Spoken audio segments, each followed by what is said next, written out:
Assalamualaikum warahmatullahi wabarakatuh. Alhamdulillah hamdan katsiran thayyiban mubarakan fih kama yuhibbu rabbuna wa yarda. Wa asyhadu an la ilaha illallah wahdahu la syarika lah. Wa asyhadu anna Muhammadan 'abduhu wa rasuluh.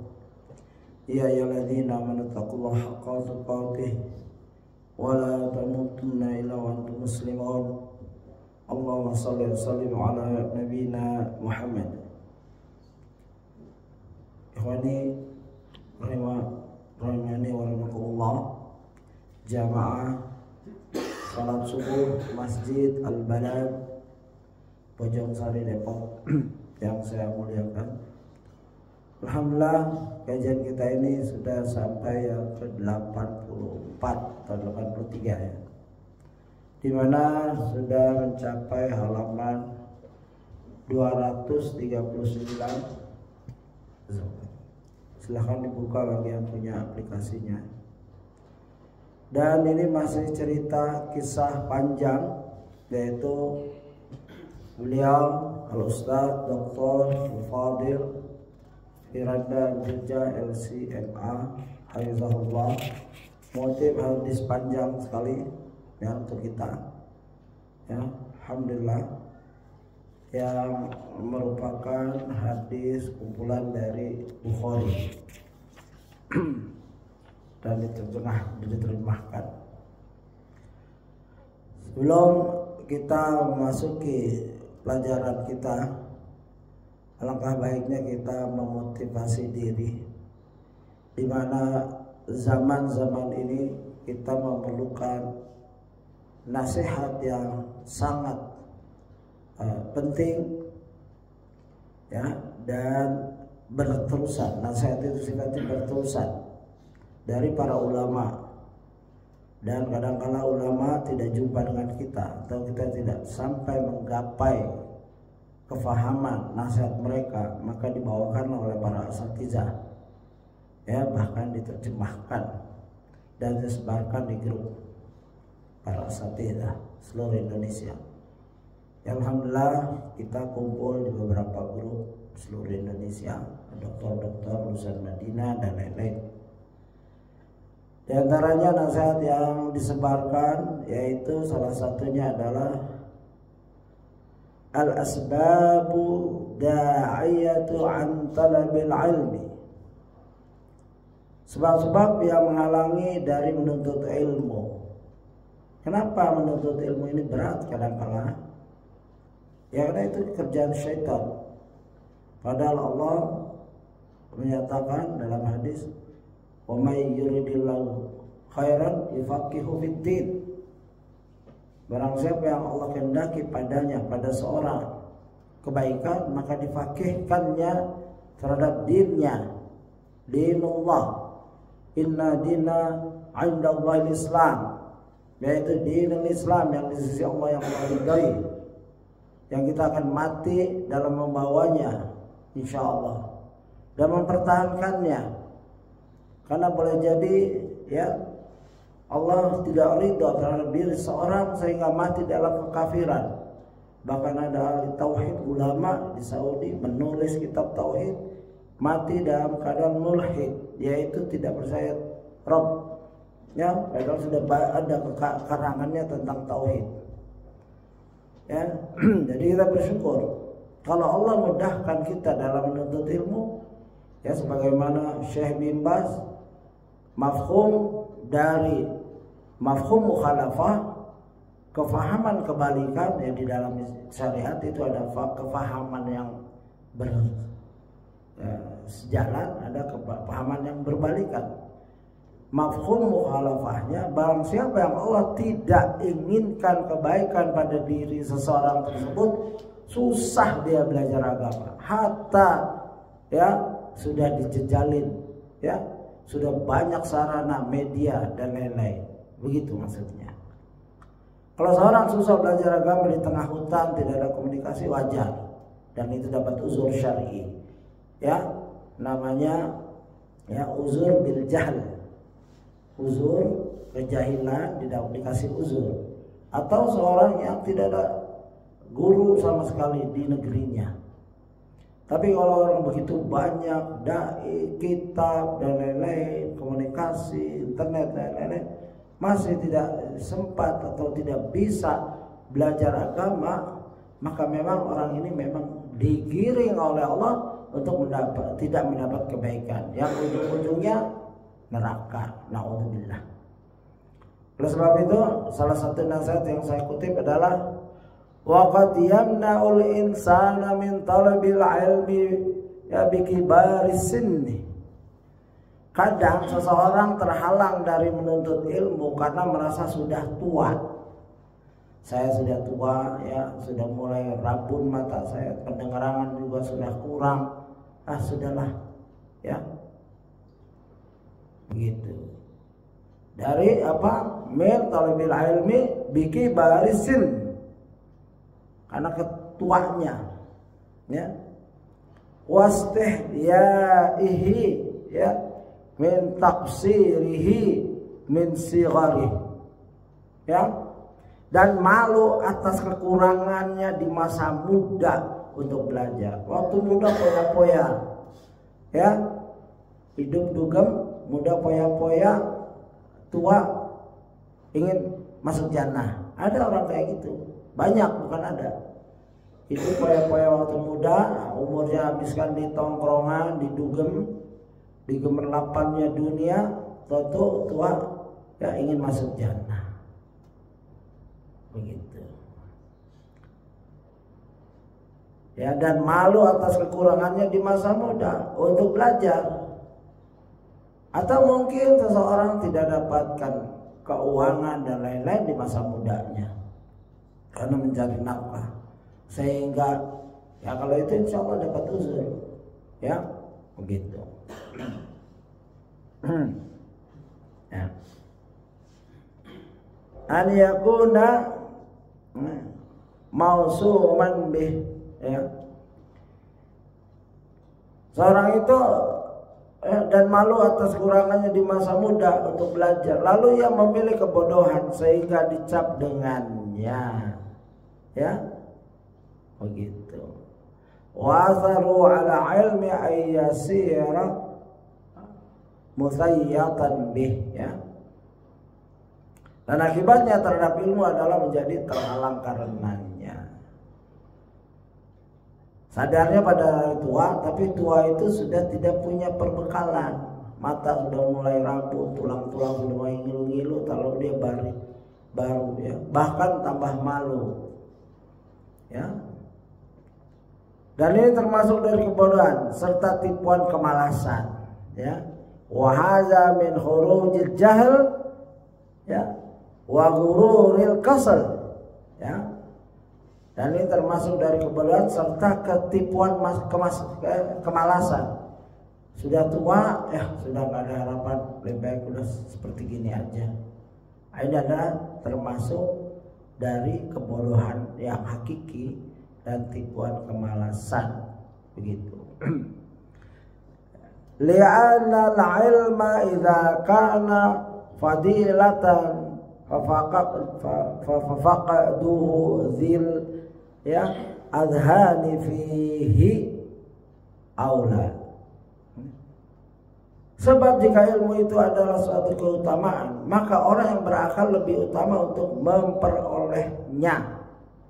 Kalau dia tahu ilmu itu membawa dia kepada kemuliaan, tetap dia harus mempunyai, ya, igor itu semangat, motivasi, himmah, ya, begitu, untuk memperolehnya, gitu.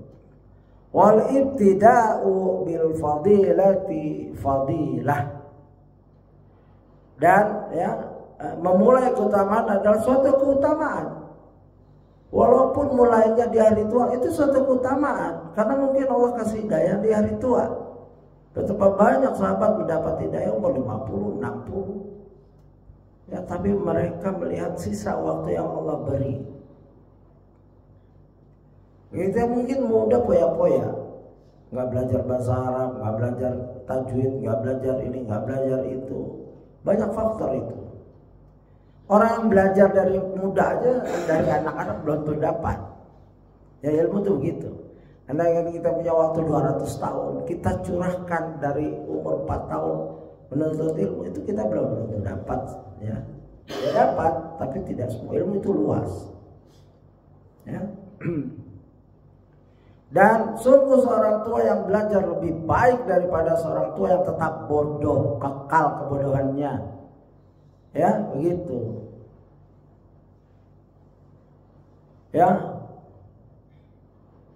Wal an yakuna syaikhan muta'alliman aula min an yakuna syaikhan jahilan. Sungguh orang tua yang masih tekun, ya, dengan mata buramnya dia berusaha baca Quran, dia berusaha mencari mufradat bahasa Qurannya dengan segala perlengkapan, harta kekayaan yang terakhir dia gunakan semua, tenaga yang terakhir digunakan semua untuk menggali ilmu-ilmu Allah, Al-Quran, Sunnah, ya, dan lain-lain. Ya, lebih utama, ya, an yakuna syaikhan, ya, min an yakuna syaikhan jahilan. Lebih utama dari orang tua tetap bodoh, kekal kebodohannya sampai masuk kubur. Nanti tanya man rabbuka, dia tidak bisa jawab. Ya, siapa yang laki-laki yang datang kepadamu membawa risalah? Ya, apa din kamu? Tidak bisa jawab. Na'udzubillah. Padahal cuma 3 atau 4 pertanyaan. Ma ilmuka? Apa ilmu kamu? Gak tahu. Na'udzubillah. Sungguh penyesalan itu penyesalan yang hakiki, yang benar-benar menyesal. Ya, seorang menyesal di dunia banyak sekali. Mau nikah yang kita cintai nggak jadi, mau kerja yang kita inginkan nggak jadi, mau belajar ini itu nggak jadi, mau mendapatkan harta dan lain-lain tidak jadi. Itu masih kita bisa cari alternatif. Kalau mau masuk jannah nggak jadi, ya sungguh itu penyesalan yang tidak akan ada habisnya, karena masuk neraka, apalagi kekal di neraka, na'udzubillah. Gitu.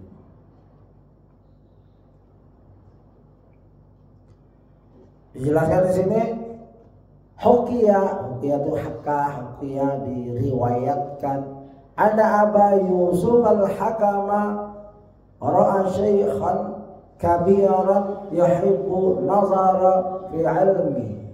Dikisahkan bahwa Abu Yusuf al-Hakam, biasanya ahli hikmah, melihat seorang tua yang senang akan ingin memperhatikan ilmu, tapi ia merasa malu, ya, begitu. Wa yastahyi faqala lahu. Lalu ya Abu Yusuf berkata, dia lihat ada orang tua ada semangat menuntut ilmu tapi malu, sana malu sini malu, ya. Lalu dinasihatkan, ya hadza istahyaita an takuna fi akhiri umrik muta'alliman wa lam tastahyi an takuna fihi jahilan. Ini nasihat singkat tapi pedas.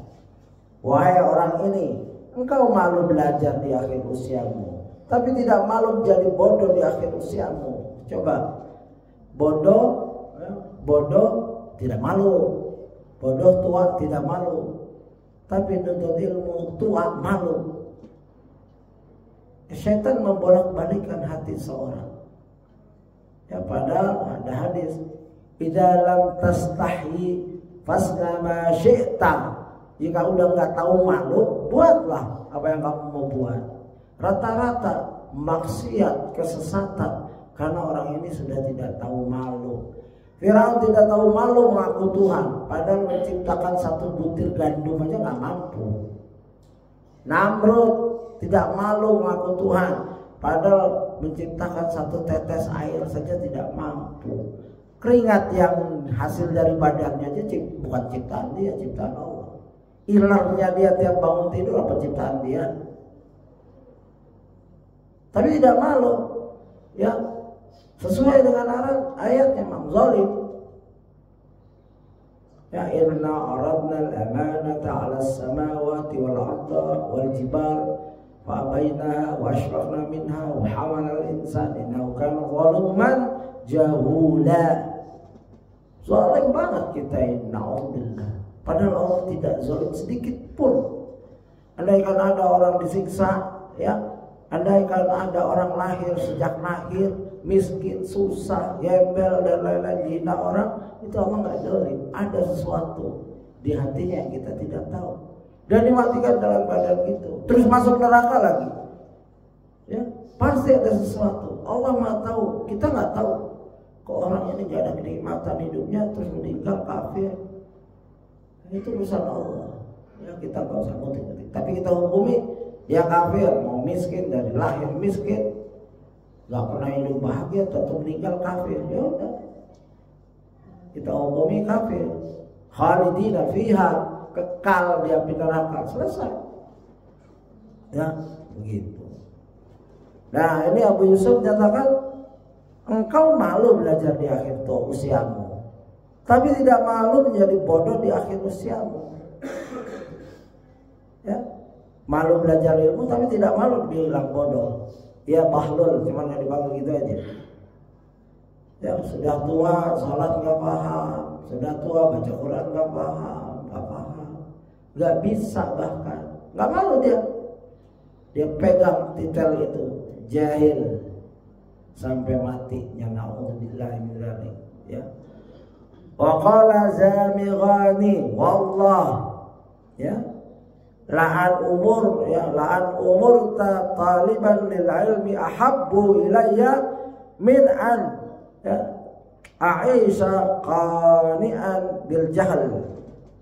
Ini Ad-Damaghani mungkin seorang ahli hikmah atau ulama berkata, demi Allah, sungguh aku lebih suka mati dalam keadaan mencari ilmu daripada hidup puas dalam kebodohan.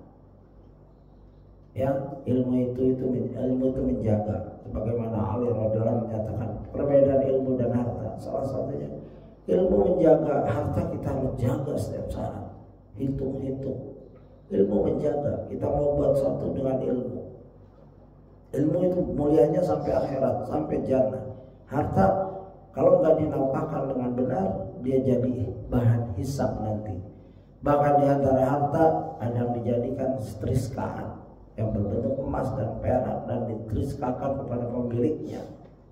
Ya, naudzubillah.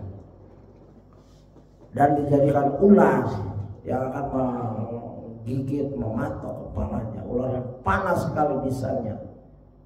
Itulah harta yang kita kejar siang malam. Ya, tapi ilmu akan memberi kita kemampuan, ilmu, iman dan ilmu akan memberi kita kemampuan untuk menjawab pertanyaan, 3 pertanyaan, 4 pertanyaan di alam kubur waktu wafat. Ya, iman dan ilmu itu penting. Ya, di antara kiriman seorang ustaz juga tentang tulisan seorang Syekh Muhammad Taqiyuddin Al-Hilali. Syekh Muhammad Taqiyuddin Al-Hilali imam besar di akhir zaman, ya, terkenal, bisa berbagai bahasa. Dia orang Afrika, kalau masalah Sudan, bahasa Arab, bahasa Sudan, Inggris, Prancis dan berbagai macam bahasa. Alim besar, banyak rujukan. Tapi beliau kurang pengikutnya tidak menjaga ilmunya, artinya tidak mencatat. Banyak imam seperti itu. Imam mazhab bukan 4 saja, banyak. Tapi ada imam-imam besar tidak dicatat, ya, oleh muridnya, sehingga hilang ilmunya, berserakan di mana-mana, tidak membentuk mazhab. Sama, ya, kalau Syekh Albani menulis dan dijaga oleh muridnya. Syekh Bin Baz fatwanya apa? 40 fatwa. Ya, setiap fatwanya. Syekh Utsaimin kitab-kitabnya banyak. Beliau dijuluki oleh beberapa masyayikh, ya, yang masih muda. Beliau ceramahnya jadi kitab. Tiap ceramahnya jadi kitab. Ada Syarah Riyadhus Shalihin, Syarah Sahih Bukhari, ada Syarah Al-Mughni dan lain-lain, banyak. Itu ulang. Nah, ini Syekh Muhammad Taqiyuddin Al-Hilali berkata, ya, terjemahannya saja saya nggak bacakan. bahasa Arabnya. Ada kerugian dari memiliki banyak buku. Oleh sebab kita sudah tua, jangan asal baca buku, ya. Karena ulama sudah merumuskan banyak baca, banyak punya buku bukan suatu keutamaan yang harus dikejar. Ada kerugian dari memiliki banyak buku. Di antaranya uang yang digunakan untuk membelinya dibutuhkan untuk hal-hal yang lebih penting seperti menikah dan menafkahi anak. Kalau uang pas-pasan antara menikah dan beli buku, ya nikah, ya begitu. Antara beli buku dan menafkahi anak, ya mungkin jajannya ya di sekolah lebih nafkahkan, jangan beli buku. Gitu. Di antaranya hidup ini singkat dan buku banyak jumlahnya, dan hidup seorang tidak cukup untuk menyerapnya. Buku, jangankan buku, kalau bahasa Arab kata asad saja 1000, kata otak 1000 kata, belum turunannya bisa 3000 kata. Satu ini kan pedang, otak. Ya, kalau dibukukan udah jadi buku itu. Kitab azan itu segini tebal, jadi jangan asal-asalan azan. Saya pernah lihat, saya belum punya memiliki bahasa Arab. Kitab azan itu segini. Coba lihat Fathul Bari bab azan, kalau dikumpulkan bisa segini. Azan saja, ya. Gitu. Itulah ilmu. Nanti itu ilmu yang kita perlukan. Tafsir itu ada ratusan. Sekarang ada aplikasi namanya Al-Jami yang saya sudah bilang. Itu lughah aja itu ada 2000-an. Ya, buku. Suruh hadis, sarah hadis itu ada ratusan, 200 sekian. Satu sarah ada 42 jilid. Satu sarah itu ada 200 sekian jilid. Ya, saya ada di sini, saya kumpulkan semua. Ya, kalau mau lihat juga. Ya, itu itu baru satu materi itu. Suruh hadis. Nanti ada tafsir. Ya, ini ulama itu bicara karena pengalaman. Dia sudah habiskan masa muda, dia keluarkan istilahnya itu saripati nasihat. Di antaranya hidup ini singkat dan buku banyak jumlahnya, dan hidup seorang tidak cukup untuk menyerapnya. Maka seorang harus memilih yang terbaik dari yang terbaik, yang terpenting dan dari yang terpenting. Yang terbaik dari yang terbaik, yang terpenting dari yang terpenting. Mengenai hal ini ada yang berkata, ilmu tidaklah sempurna meskipun membutuhkan waktu 1000 tahun. Ya, kalau Airul Anwar menyatakan aku ingin hidup 1000 tahun lagi. Kalau memang Allah kasih orang itu hidup 1000 tahun dan digunakan untuk baca ilmu syariat, nggak cukup. Ini ulama yang ngomong. Ya. Setiap orang mengambil yang terbaik dari setiap seni. Dan pepatah Inggris berbunyi seperti ini, buku dan teman seharusnya sedikit, tetapi dari jenis yang baik. Itu terjemahannya. Ya, kalau bahasa Inggrisnya saya belum dapatkan. Ya, mungkin bahasa Inggrisnya apa ya? Ya, books and friends must be small numbers, ya, not too many, tidak terlalu banyak. Ya, tetapi dan dari jenis yang baik. But choose the best one. Teman nggak harus banyak, buku juga nggak terlalu banyak, tapi pilih yang terbaik. Jangan senang punya teman, friend di Facebook 5.000-an, ya.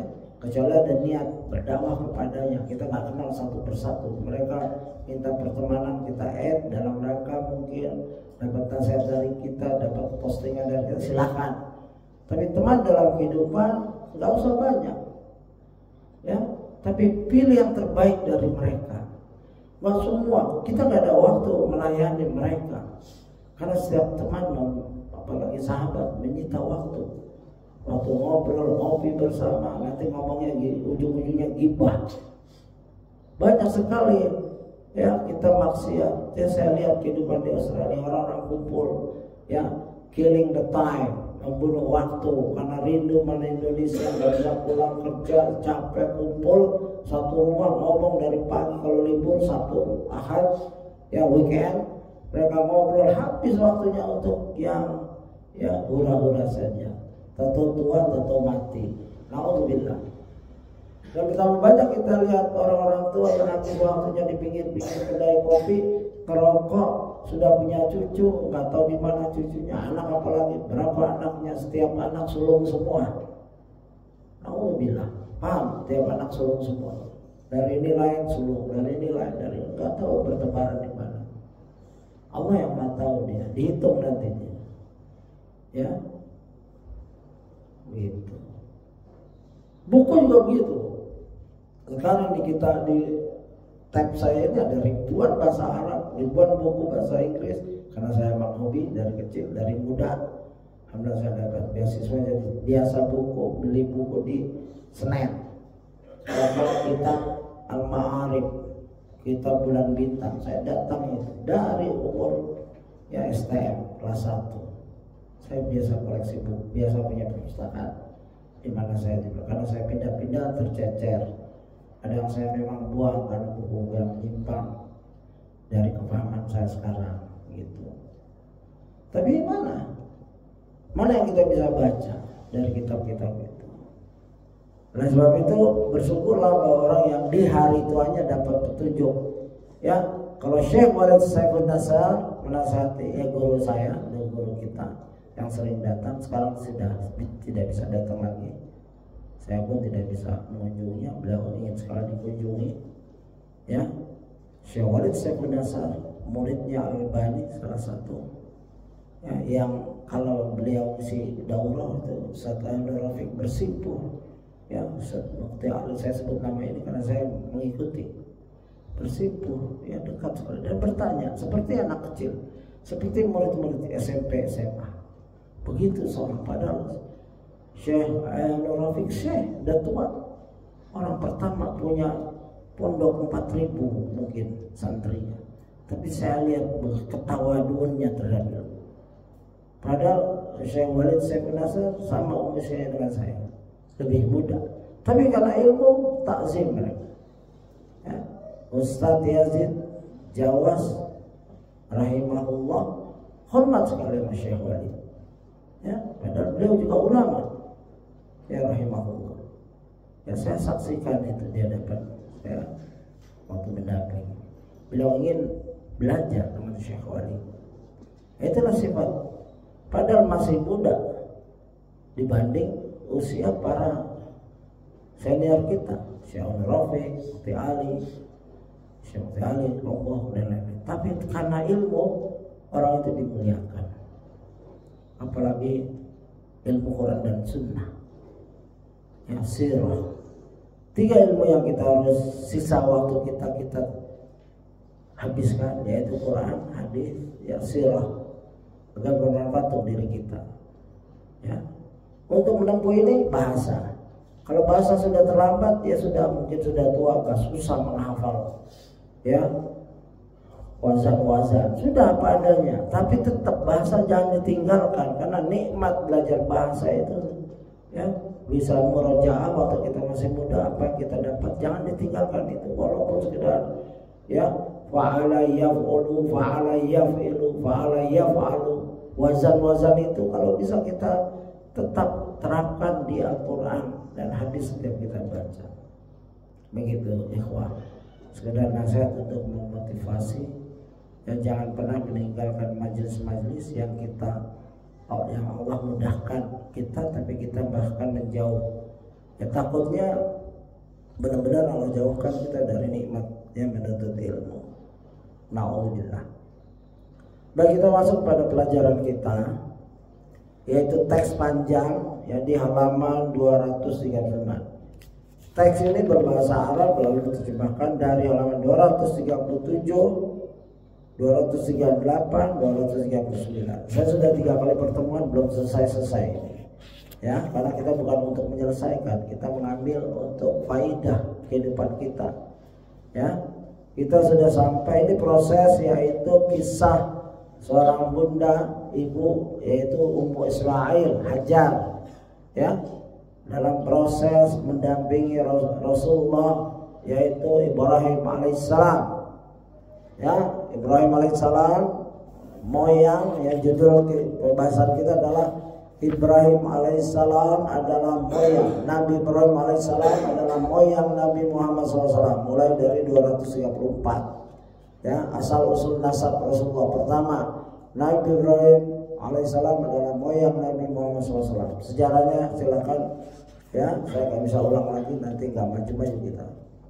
Ya, sampailah ya, beliau mengirim alaihissalam, Ibrahim alaihissalam mengirim istrinya Hajar dan anaknya Ismail ke tengah padang pasir dalam rangka salah satu faidahnya adalah menjauhkan dari Sarah, karena Sarah geram, ya, ada saingan, ada madu, ya, untuk menyelamatkan itu. Maka orang yang pertama memakai ikat pinggang, ya, adalah Ummu Ismail. Ya, ini disebutkan di sini. Awala mattazan nisa'u, ya, min qila Ummu Ismail. Manusia perempuan pertama yang memakai ikat pinggang, ya, itu Ummu Ismail. Begitu. Ya. Nah, ini wanita pertama yang menggunakan ikat pinggang adalah ibunya Nabi Ismail. Bahasa Inggrisnya ikat pinggang tuh waist belt. Loh, kok berani kita? Kalau hadis ini sudah seluruh dunia, ya, nggak perlu statistik, nggak perlu survei. Allah kalau bicara nggak perlu survei. Ngapain orang dia tahu? Daun jatuh setiap hari berapa tahu? Apalagi sekedar siapa yang pakai ikat pinggang pertama, ya, mudah sekali bagi Allah. Itu kalau kita kan harus survei, siapa ya yang menemukan ini, siapa yang pakai ini pertama, siapa yang namakan ikan lele, ya, kita harus menyelidikkan. Kalau Allah mewahyukan hambanya yaitu Nabi Muhammad terus untuk bersabda, ya, selesai, ya. Yang penting hadis ini sahih apa enggak? Kalau enggak sahih ya boleh dipercaya, boleh enggak. Tapi kalau sahih ya kita harus percaya. Awwalu matazan nisa'u min qablu Ummu Ismail. Selesai. Begitu mudahnya orang Islam. Silakan orang-orang kafir mendebat, nggak mungkin itu. Ini ada sejarah 2000 sebelum Ibrahim sudah ditemukan, ya, itu silakan. Nah, kita percaya ini. Mungkin ikat pinggangnya beda yang dimaksud. Gunanya apa? Menghilangkan jejaknya, karena Sarah mengejarnya, ya, untuk melukainya. Oh, wajar. Padahal Sarah yang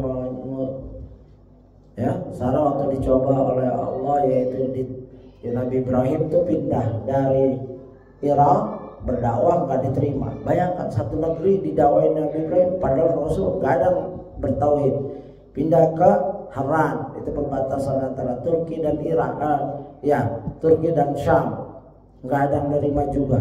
Lalu ke Mesir. Di Mesir begitu masuk Mesir, Ibrahim pesan pada istrinya, kalau kamu ditanya kita ini saudara, ini tauriah, ya, white lie, bohong yang dibolehkan. Karena kita ini cuma muslim berdua di Mesir ini. Itu seperti Ibrahim, Allahu a'lam. Akhirnya karena kita di daerah Mesir itu ada raja yang mata keranjang, begitu ditulis oleh para ahli sejarah. Itu sudah lewat di video sebelumnya, silakan perdalam sendiri.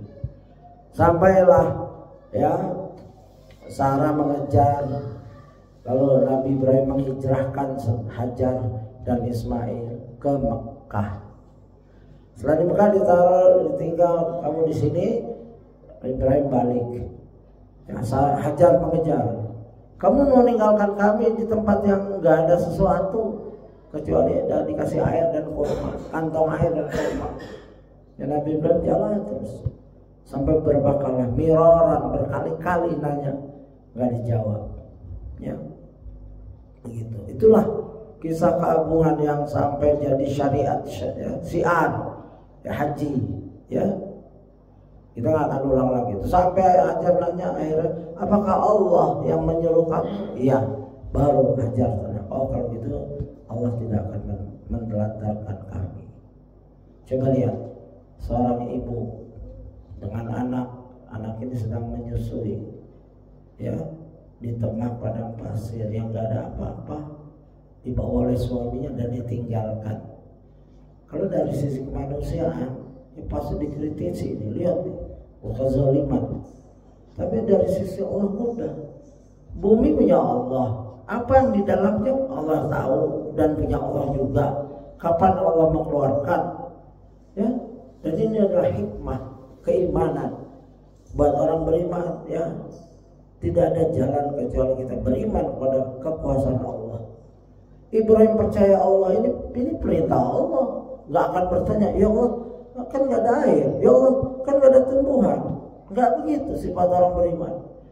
Ini perintahmu ya Allah, sami'na wa ta'ana. Ya, ditaruh istrinya gak kasih jawaban. Ya begitu. Nah, ini cobaan berat. Ujian seorang Rasul itu bukan main-main. Coba antum bayangkan kalau antum bawa istri anak antum belum masih kecil ke padang pasir, terus tinggalin, disambit antum batu sama istri, ya kan? Tinggalin di shopping center yang banyak makanan aja. Bapak kemana? Saya sendirian di banyak orang. Ya punya duit lagi, ada ATM lagi. Ngapuknya kayak apa? Ya, itu bedanya istri kita sama Hajar. Kalau istri kita dicoba dengan Hajar, dan seperti Hajar dicoba, nggak tahu kita jadi apa. Ya, ini keimanan. Dan akhirnya dengan kesabaran Hajar, panik, ada anak, dia juga perlu susu, perlu air, bolak-balik, ya air habis, kurmanya habis, nggak bisa nyusuin. Seorang ibu tuh panik kalau dia sudah nggak keluar susu untuk anaknya. Ya, kalau ada Ibrahim yang panik, ya mencari air.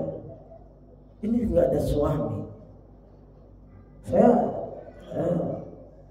terlintas, ya, karena kita baca-baca media sebagai update. Memang seorang ibu gitu, kalau sudah nggak ada susu, nggak ada nepi dan lain-lain, dia panik. Suaminya nggak mampu, akhirnya dia keluar nyari nafkah. Nggak tahu nyari nafkahnya nggak benar, akhirnya digorok dia, kepalanya dilepas karena dia melacur untuk mencari susu dan nepi anaknya. Saya sedih baca ini. Di Indonesia itu ada seperti itu. Seorang ibu melacur karena suaminya ada di rumah, tidak sanggup menyediakan susu dan nepi. Ya ini bukan, ya keimanannya tipis sekali. Dia masih bisa usaha jadi pembantu dan lain-lain, bisa jadi kuli nyuci. Nggak harus dia melacur, tapi dapat orang yang buruk. Akhirnya minta izin keluar, aku mau keluar mas, mau cari susu dan nepi anak. Ya diizinkan, akhirnya mati digorok. Ini kejadian benar di Indonesia ini. Ya, itulah seorang ibu, itulah seorang bapak seharusnya menyiapkan istrinya keperluan. Ya kita boleh nggak makan, ya, asal anak makan dan istri, begitu seharusnya.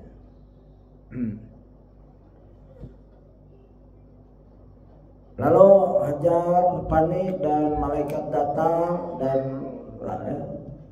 malaikat Jibril diberitakan di sini, saya nggak akan ulang lagi, mengeruk-ngeruk dengan kakinya dan sayapnya keluarlah air Zam-Zam. Dari Zam-Zam itu hiduplah kelanjutan hidup Hajar dan Ismail. Zam-Zam saja. Dan ini di zaman Nabi bahkan dibuktikan dengan Abu Zar. Abu Zar pernah jumpa Nabi tapi nggak jumpa. Sebulan dia nunggu, nggak ada teman, nggak ada saudara, nggak mampu tinggal di hotel. Mungkin kalau ada hotel dia minum Zam-Zam aja. Ditanya sama Nabi, kok kamu gemuk? Iya. Apa yang kamu makan? Aku hanya minum Zam-Zam. Ya begitu. Ya kata Nabi, ya itulah Zam-Zam, memang dia jadi makanan, ya begitu.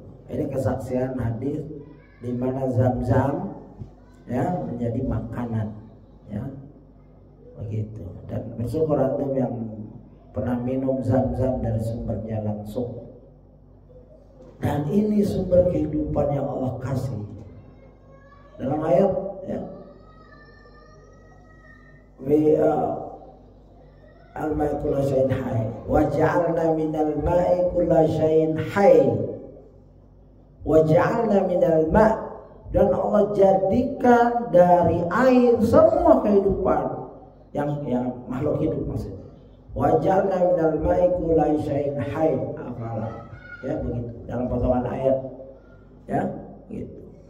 Benar, Zam-Zam, dari Zam-Zam kehidupan Hajar berlanjut, Ismail berlanjut, lalu jumpa dengan suku dari Yaman yang sedang kehausan, kehabisan air, kebakaran, berhenti di dekat Mekah, di suku Zulhum, lalu minta izin kepada Hajar tinggal di situ, diizinkan, lalu terjadilah interaksi, sampailah kisah itu, ya. Rasulullah Nabi Ismail nikah dengan wanita dari suku Jurhum dan mempunyai keturunan. Ya, setelah punya keturunan, ini kita singkat saja. Ya, kita untuk meneruskan pelajaran kita.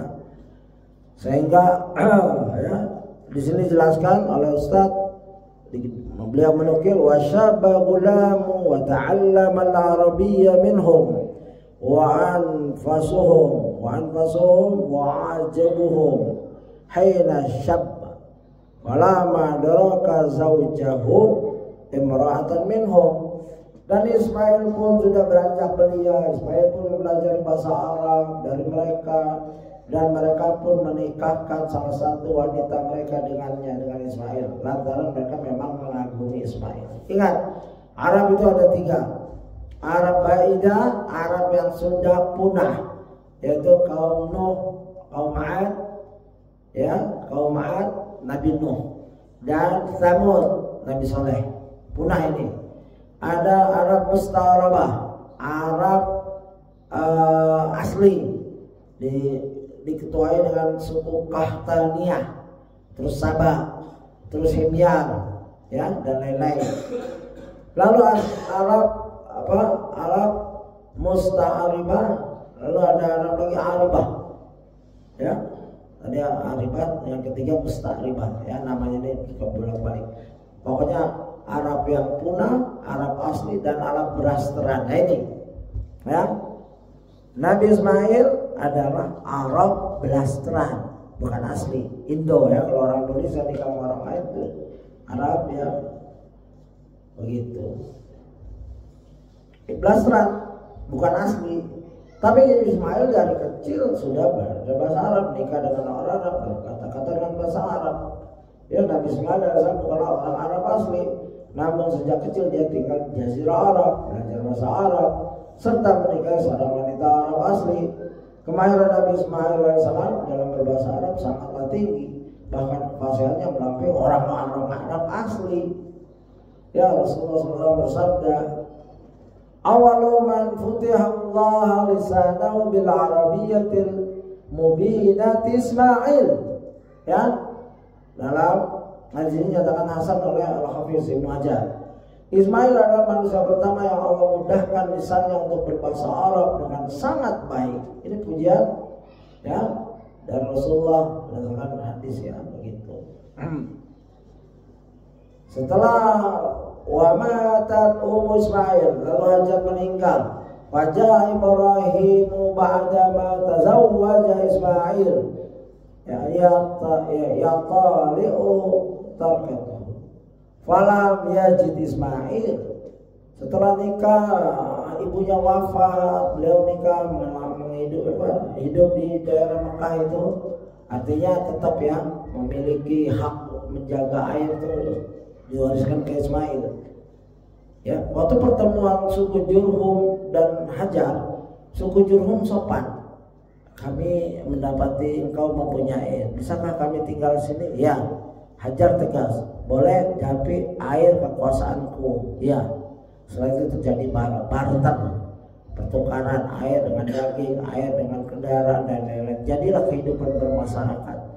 Ya, ini suku Jurhum dari sehingga nikah. Lalu Ibrahim alaihissalam ini datang nih, setelah pergi lama terus datang. Ismail sudah punya istri, berarti sudah dewasa.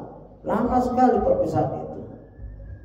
Setelah mencoba menemui Ismail, tapi ya Wajah Ibrahim ba'da tazawwaja Ismail yatalli'u tarqa falam yajid Ismail. Ya, Ibrahim datang, Ismail menikah tapi nggak jumpa. Coba bayangkan, mungkin aslinya dari mana, itu pokoknya beda negara, datang nggak ada. Nah, dulu kan nggak ada WA dan lain-lain. Jalan sampai situ nggak ada, nggak kecewa. Ya, cuma bertanya masalah ya Ibrahim an faqalat kharaja yabtaghi lana, dan beliau alaihissalam bertanya menjumpai istrinya, istri Ismail. Nabi Ibrahim tidak memperkenalkan diri. Nabi Ibrahim bertanya kepada menantunya tersebut, apakah Ismail ada di rumah? Istri Nabi Ismail menjawab, dia sedang pergi mencari nafkah untuk kami. Kharaja yabtaghi lana, itulah tugas seorang suami, pergi keluar. Ya, boleh di rumah asal ada income. Dia mungkin bekerja di rumah, harus keluar secara fisik, tapi idenya keluar, jual ini online dan silahkan. Ya, tapi sejak dulu tabiat dua laki-laki adalah mencari nafkah untuk istrinya. Suma salaha anna ya aishihim wa hayatihim faqala nahnu bisyarrin nahnu fi dhiqin wa syiddah wasakat ilaihi. Nabi Ibrahim bertanya, oh demikian ya, oh ya sedang pergi ya, ya begitu maksudnya. Bagaimana kehidupan kalian selama ini? Ya, itu pertanyaan seorang mertua kepada mantunya, karena anaknya nggak ada. Apa jawaban si istri? Ya, sungguh hidup kami syarat akan kesulitan dan beban, sahut sang istri. Ya, seharusnya seorang istri hati-hati. Ini siapa yang bertanya? Dia jawab polos banget. Nahnu bisyarrin, nahnu fi dhiqin wa syiddah. Ya, begitu. Faqala, mendengar jawaban tersebut, Nabi Ibrahim pun berkata kepadanya, karena nggak jumpa, faqala fa idza jaa zawjuki ya faqra'i alaihi salam faquli lahu yughayyir ya atabata babi. Oh baik, oke, baik, begitulah ya. Tolong sampaikan salamku pada suamimu dan sampaikan padanya bahwa hendaknya ia mengganti pijakan pintunya. Ini istri polos ya, disampaikan ya begitu. Walamma jaa Ismail kana wa ahdatha syai'an faqala hal ja'akum min ahad. Setibanya Nabi Ismail di rumah, beliau merasakan ada sesuatu yang baru saja terjadi di rumahnya. Ia pun bertanya kepadanya, ya suami mempunyai sense, ya datang ke rumah, kayaknya ada sesuatu nih kamu. Iya tadi ada ini begitu. Boleh bertanya gitu. Makanya kalau datang dari berpergian, hendaklah seorang suami menjalankan sunnah. Misalkan kita safar 2 hari 3 hari, menjalankan sunnah. Telepon dulu, saya akan pulang. Jangan dadakan, jangan malam-malam. Sunnahnya siang atau pagi. Kalau malam-malam dia sedang tidak rapi dan lain-lain. Dan jangan mencurigai dan lain yang nggak perlu dicurigai. Itu ada sunnah-sunnahnya mendatangi safar, ya pergi jauh, ya karena seorang suami mempunyai feeling, ya. Qalat na'am ja'ana saykhun kada wa kada wasalana anka wa bartuhu wasalani kaifa aisna wa bartuhu ana fi jahidin wa syiddah. Istri memang polos ini. Istrinya pun biar tadi ada seorang laki tua yang datang dan menemaimu dan dia menanyaiku tentang keadaan kehidupan kita. Aku pun menjelaskan bahwa kita hidup dalam kepayahan dan penderitaan, ya. Dia bilang juga sama Ismail, enggak bohong dia sama suaminya. Fi jahdin wa syiddah, begitu. Qala hal awsaki bi syai'. Ismail lanjut bertanya, apakah orang tersebut berpesan kepadamu tentang sesuatu? Qalat na'am, ya amarani an akhri aka aqari'aka assalam, ya, dia pesan salam, yang dijawab waalaikumsalam, waalaikumsalam, waalaikumsalam. Wa yaqulu ghairu atabata babika. Coba ini orang menyampaikan, istri ini polos menyampaikan, dan dia menyampaikan salam untukmu dan berpesan agar kamu mengubah pijakan pintu rumahmu. Ini bahasa yang tinggi, ya, pijakan rumahmu. Nggak paham, istri nggak paham. Boleh seorang berdialog di antara keluarga dengan bahasa-bahasa yang nggak harus semua orang paham, ya, gitu, agar tidak tersebar. Jadi yang diajak bicaranya nggak paham, berhubungan dengan dia nggak paham. Itu hikmah yang tinggi dari Nabi Ibrahim kepada anaknya. Qala, nah ditafsirkan ini. Quran perlu tafsir, hadis perlu syarah, ya. Makanya kita baca Quran, baca tafsir, baca hadis, baca syarah, ya. Ada gharib itu kata-kata asing. Ada gharibul Quran, gharibul hadis, begitu. Ismail lantas berkata, oh dia itu ayahku. Qala dzaka abi wa qad amarani an afariqaki al-haqqi bi ahliki, ya, fatalaqaha. Simpel sekali Nabi Ismail. Oh itu abiku, ya, abi bapakku, dan sungguh dia telah memerintahkanku untuk menceraikanmu. Kembalilah kepada keluargamu. Ya, baik-baik istilahnya. Talak 3 langsung ini, ya, boleh nalak seperti ini. Ya boleh, jika ada pertanyaan nanti silakan, jika ada waktu, ya, berhubungan dengan ini. Begitulah, ya, dijelaskan. Ini adalah salah satu lafal cerai dengan menggunakan majas, ya. Kembali kamu pada orang tua. Maksudnya apa? Ya kamu sudah cerai, boleh.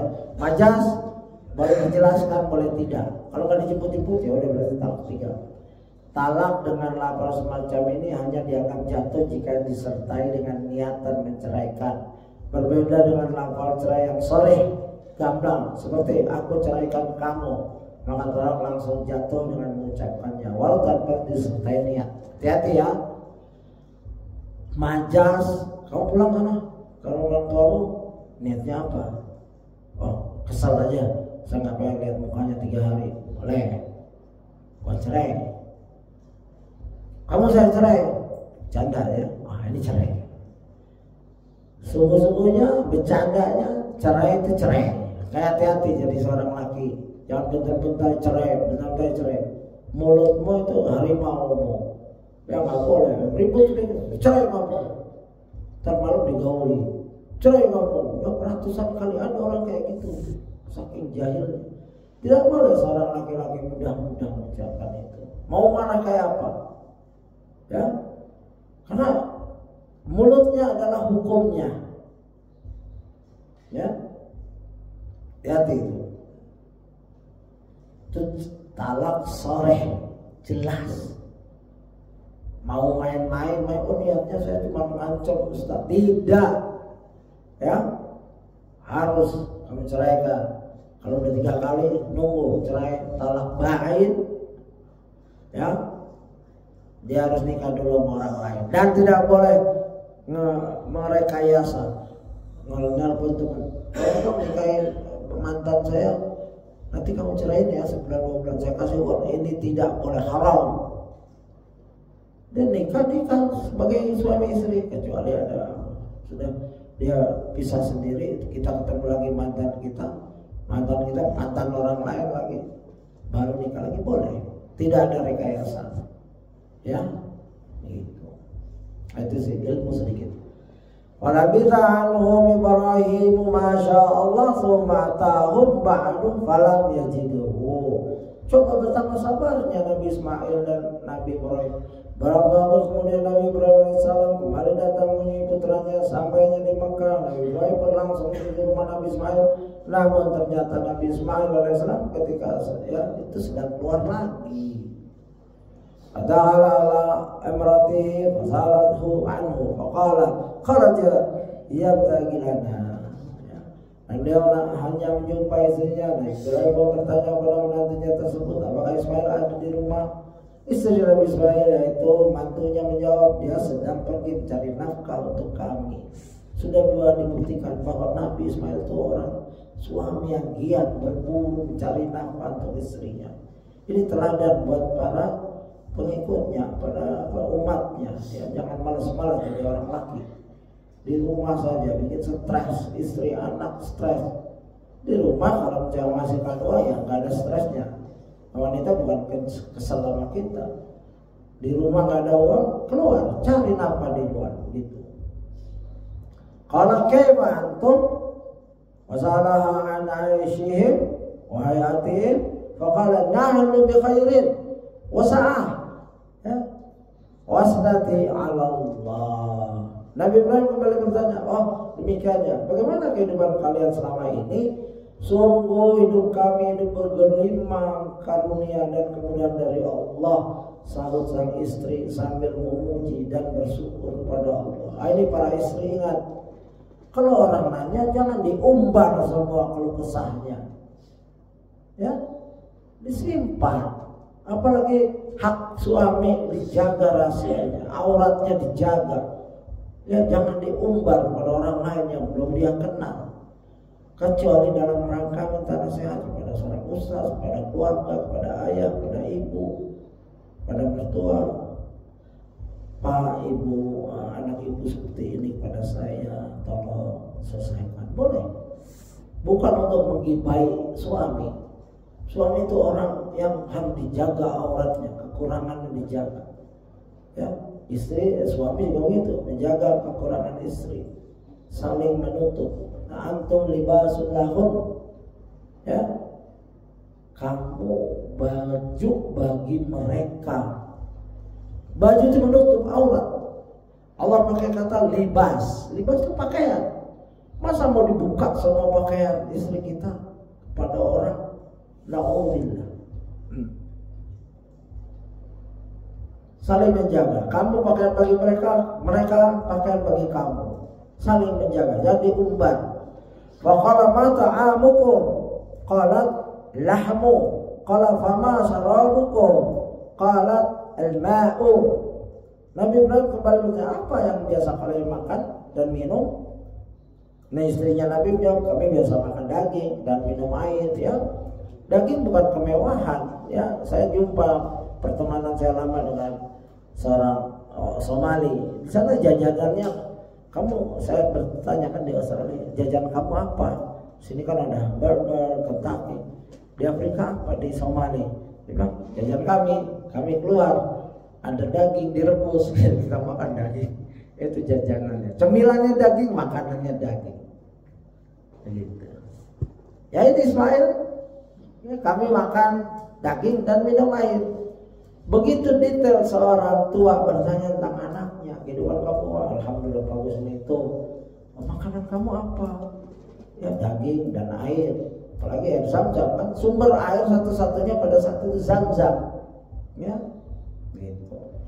Qala Allahumma barik lahum fil lahmi wal ma'i. Nabi Ibrahim pun berkata, ya Allah berkahilah daging dan air mereka. Ya, begitu. Qala Nabi sallallahu alaihi wasallam, wa lam yakun lahum yawma idzin hab walau kana lahum da'alahum fi. Ini ada sabda Nabi yang bagus sekali. Nabi Ibrahim mendoakan apa adanya, ya Allah berkahilah daging dan airnya. Nabi berkata di sini, Nabi bersabda, saat itu mereka belum memiliki biji-bijian. Seandainya mereka pun punya, tentu beliau mendoakan keberkahan padanya. Ya, Nabi Ibrahim sesuai keadaannya, nggak mungkin menghayal, ya Allah berkahilah daging, air, nasi, beras, nggak ada belum ada. Maka Nabi bilang itu. Ya. Qala wa huma la ya'lu 'alaihima ahadun bi ghairi Makkah illa lam yu'afiqah. Maka keduanya daging dan air tidak ditinggalkan oleh seorang di luar Makkah, melainkan tidak sesuai baginya. Maksudnya cocoklah itu. ya, dua daging dan air maksudnya. Jika suamimu datang, sampaikan salamku kepadanya dan suruh dia meneguhkan ambang pintunya. Ini pesan lagi. Faqala fa idza jaa zawjuki faqri'i alaihi salam wa muri yusbit atabata babihi. Jika suami datang nanti coba kedua kali jauh gak ada ketemu lagi. Jika suamimu datang, sampaikan salamku padanya dan suruh dia meneguhkan ambang pintunya. Ya ini juga istri polos, dia nggak tahu maksudnya apa. Orang Majah Ismailu qala hal ataakum min ahadin, sama ya seperti tadi, kita singkat saja karena waktunya sudah 1 jam ini. Jika ada pertanyaan silakan. Ya kita sampai sini saja. Memang nggak selesai ini karena saya harus jelaskan biar bermanfaat. Ya. Apakah dia berpesan? Ya pesannya tadi agar tetap ya itulah ayahku dan kaulah wahai istriku, yang dimaksud dengan ambang pintu ya atabah beliau merelakan untuk mempertahankanmu ya begitu. Wallahu a'lam. Nanti mungkin sampai sini pengajian kita. Jika ada pertanyaan silakan. Jika tidak ada, saya akan simpulkan sedikit bahwa seorang ayah boleh menceraikan, boleh minta anaknya menceraikan ya istrinya dengan syarat ya. Syekh Utsaimin menjelaskan fatwa ini syarat suami bapak ibunya ini faham din, bukan karena kecemburuan sejak nikah ya tidak mengunjungi kami, nah ini ceraiin aja itu, nggak boleh itu. Tapi kalau memang pas nasihatnya sebagaimana Imam Ahmad ditanya, ya maka boleh ayah ibu meminta kita menceraikan istri kita, ya dengan dalil ini. Maka Imam Ahmad dengan dalil Umar juga, Umar pernah mengisahkan anaknya Abdullah bin Umar untuk menceraikan istrinya. Ditanya, jika ayahmu bersesuaian dengan Ibrahim dan Umar, ya gitu. Jadi kalau kita punya ayah sekarang, ibu sekarang, tentu udah ceraikan aja istri kamu. Lihat dasarnya apa? Dasarnya kebencian, beda suku. Nah ini gak Islami, gak boleh. La ta'ata li makhlukin li maksiatil khaliq. Ya, kecemburuan. Dia nggak pernah datang lagi ya kan sibuk. Maksudnya jarang. Nggak boleh itu. Jangan langsung menceraikan berdasarkan dalil ini atau dalil lain seperti Umar bin Khattab. Begitu yang dijelaskan oleh Ustaz kita. Dan ada fatwa Syekh Utsaimin tentang itu, silahkan dicari. Ya sudah ada. Allahu a'lam. Demikian kajian kita yang belum selesai juga ini. Gak apa-apa insya Allah, karena bukan selesainya tapi manfaat. Fawaid dari kisah yang jelas benarnya dan insya Allah bermanfaat untuk kehidupan kita di kemudian hari dan kehidupan sekarang. Demikian. Ya saya mohon maaf jika tidak selesai dalam beberapa pertemuan, karena ini memang penting buat saya terjemahkan dan memberi tambahan dan penjelasan. Subhanakallahumma wa bihamdika asyhadu an la ilaha illa anta astaghfiruka wa atubu ilaik. Assalamualaikum warahmatullahi wabarakatuh.